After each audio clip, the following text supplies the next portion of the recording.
Bonjour les Gino, aujourd'hui on est à Station F pour rencontrer Katia Ilab, la CEO de Admiral Technologies. Cette start-up a été créée en mai 2018 avec une technologie issue du CNRS. Écoutons ce qu'elle a à nous dire.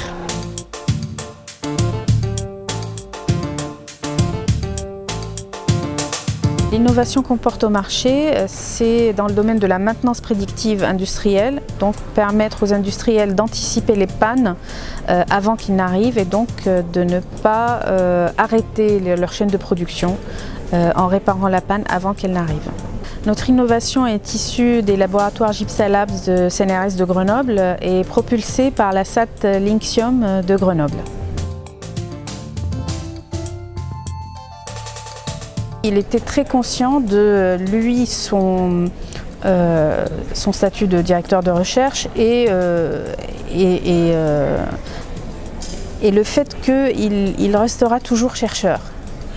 Et donc il était conscient qu'il faut une brique complémentaire qui est la personne qui va aller vendre, qui va comprendre le marché, qui va mettre l'enveloppe marketing autour de l'invention, qui va aider à peut-être peaufiner aussi la façon de s'adresser au marché. Et donc il faut une compétence plus business. Bien sûr, notre relation depuis longtemps, on s'est changé sur comment tu fais dans le quotidien, comment je fais dans le quotidien. Et donc il savait que moi j'étais plus dans l'avant-vente, dans l'aspect outbound, donc sortir une technologie pour aller vers le marché, vers les clients, faire des partenariats, monter des écosystèmes, etc.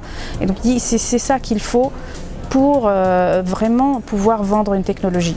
Et cette composante, en tant que chercheur, je ne l'ai pas, le labo ne l'a pas, et donc il me faut quelqu'un qui porte ce projet. Et c'est comme ça que on a réussi à matcher ensemble. C'est pas unique par rapport à sa pensée, parce que aujourd'hui, le processus de maturation et d'incubation à la SAT de Grenoble passe par ces étapes-là. Il y a le côté chercheur qui a une idée, une technologie, etc. Et derrière, il cherche toujours un porteur de projet. Ce qu'ils appellent un porteur de projet, c'est la personne côté business qui lui complémente, donc complète les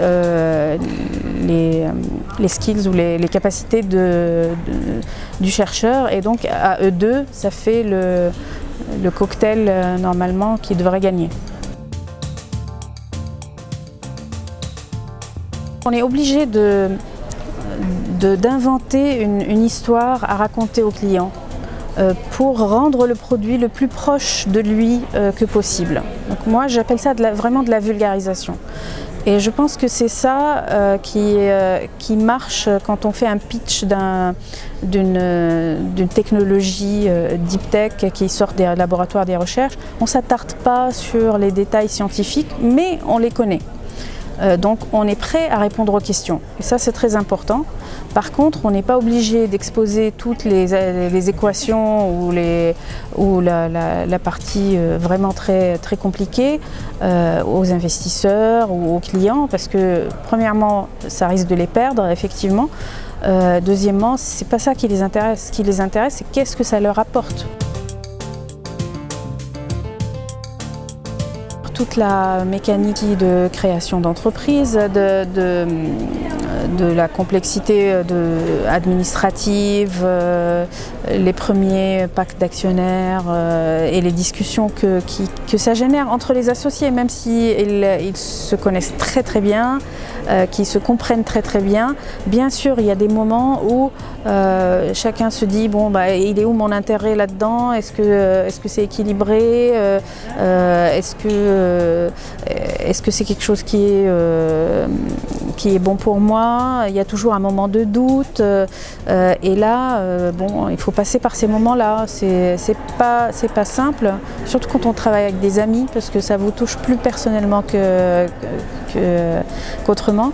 Mais il faut passer par ces moments-là. Et à un moment, il faut vraiment prendre conscience qu'une équipe, il vaut mieux qu'elle soit soudée quand ça va bien et quand ça va mal. Parce que c'est ça, parce que le parcours entrepreneurial, il est semé d'embûches et c'est pas toujours rose.